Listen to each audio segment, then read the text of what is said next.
Hello. Thank you very much for coming to this lecture so early on Sunday morning, and I thank you for the organizers for inviting me here to share my view and experience about British art and how contemporary art interact with institutional organizations. I would like to say briefly about the history of Tate Gallery because I think it really reflects the trajectory of the development of contemporary art in Britain and how it has developed and extended its role in contemporary art society, correspond to the increasing interest about contemporary art in Britain. Tate Gallery was established from the very early donation by an entrepreneur called Henry Tate, and the name reflects his large donation of British art he collected throughout the years. And it was in 1889 first Henry Tate wanted to donate his collection to the nation. And I think it really shows how British government tried to establish the national collection of British art from that moment, and how Tate accepted its role as the keeper of national collection. Although Tate Gallery is not, was never directly owned by the government, it had always had its role to keep the national collection and to share the national collection of art with the widest public as possible.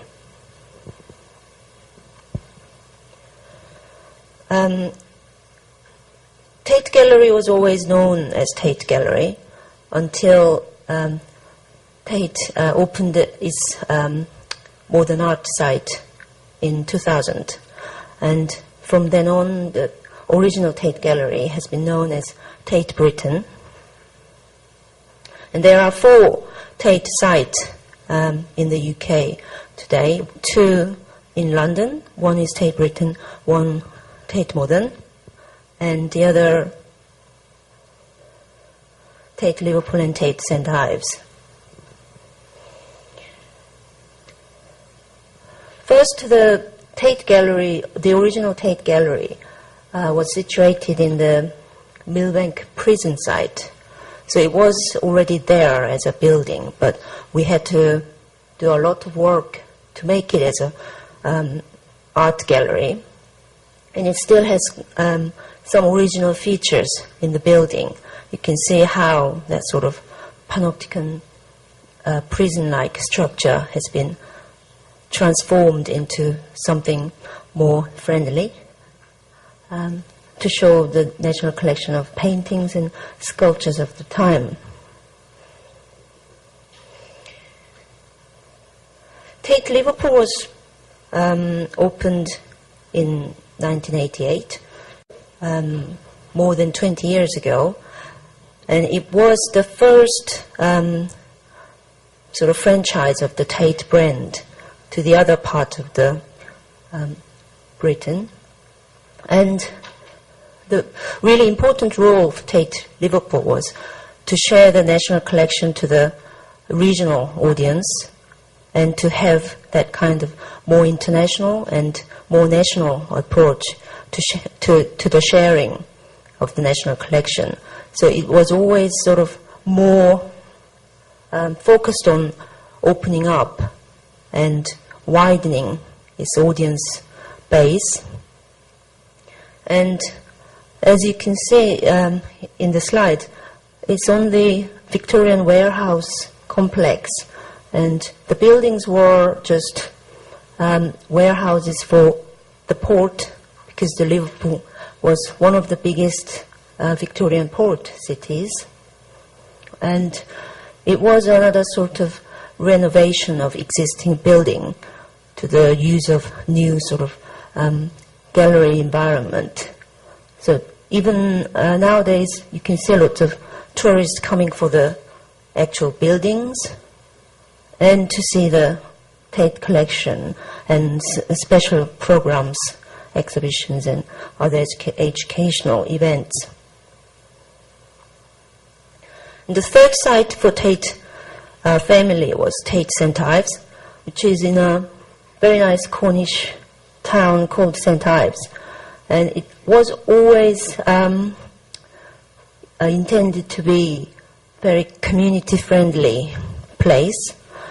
And the St. Ives itself was the home of many British modern artists, such as Barbara Hepworth and Henry Moore, and lots of Cornish colorists, which is sort of one of the very important British modern art movement.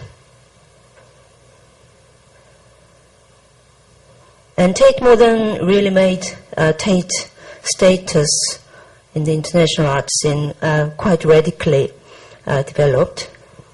It was opened in 2000. It was one of the Millennium Project the government and City of London really supported enthusiastically. And on the right, you can see the image of new Tate or extended Tate Modern, which is for the London Olympics in 2012. So the building was again not really rebuilt or built from the scratch, but it was a power station, which had lots of oil tank and turbine hall and other sort of structures which were just good for the power station function. So Tate invited many international architects to suggest new way of renovating the space. And Swiss architect Herzog & de Meuron won the competition, and they're doing the extension of the Tate Modern for 2012 as well.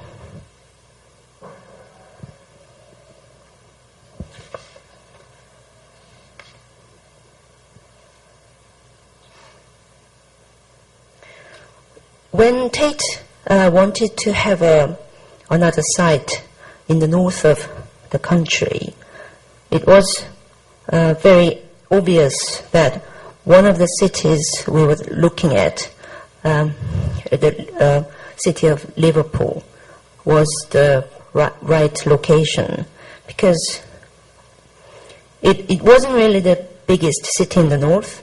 Manchester and Newcastle are probably in the scale bigger cities.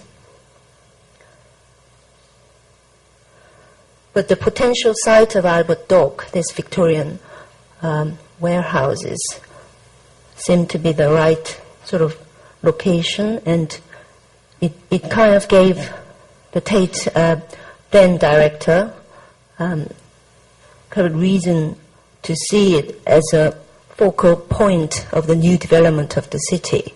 So it was very important for city's regeneration, and it has always played this role in the development of Liverpool as a city.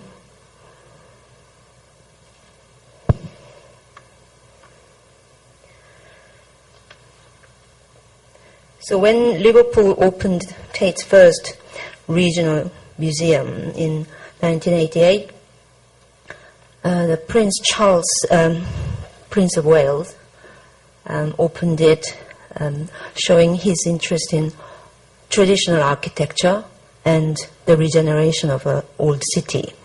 So it was quite important for us to have that statement from the very beginning.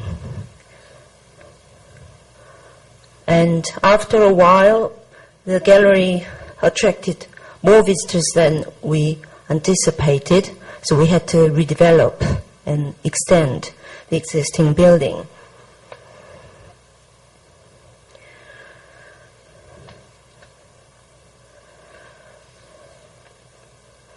So 1998, after 10 years of opening, we had around 600,000 visitors a year, and tried to have more education and functional sort of places in the gallery building, so we could do not just exhibitions but other educational activities, which were always quite important for Tate. So we have mission for each Tate site and for the whole of Tate, but Tate Liverpool mission has always emphasized the role of showing British and international modern and contemporary art, and engaging existing visitors and developing a more diverse audience. So I'm not sure whether you are quite aware of this north and south division in Britain. There's always sort of London-based, quite well-off south area of the nation, and more industrial and more sort of decaying, a bit poorer part of northern England. And Liverpool is one of the very typical cities of that categorization. So we wanted to really show so-called working class families and young people the most innovative and newest development in art. So Tate has basically two different programs. One is the collection display. Like from the beginning of Tate Gallery being built on Millbank site for Tate Britain, it was always quite important to establish, develop, and share the national collection with our audience. So the collection displays usually about 2 to 3 years, which is quite short turnaround for museums like Tate in its size and scale. It's quite a lot of work for the curators to come up with new way of showing collections. And the other side is special programs of exhibitions, which are more temporary base. So in 2007 to 2009, for example, we had a display called The 20th Century, How It Looked and How It Felt. It was actually sponsored by a Liverpool-based international company, DLA Piper, which is kind of an important part of Tate activities. We do encourage corporate sponsorship and other kind of more personal donations and other sponsorship, because it isn't really, although it's a national collection, Tate is not really owned by the government, and it's important for us to have that kind of objective status, quite far from directly involved with the politics.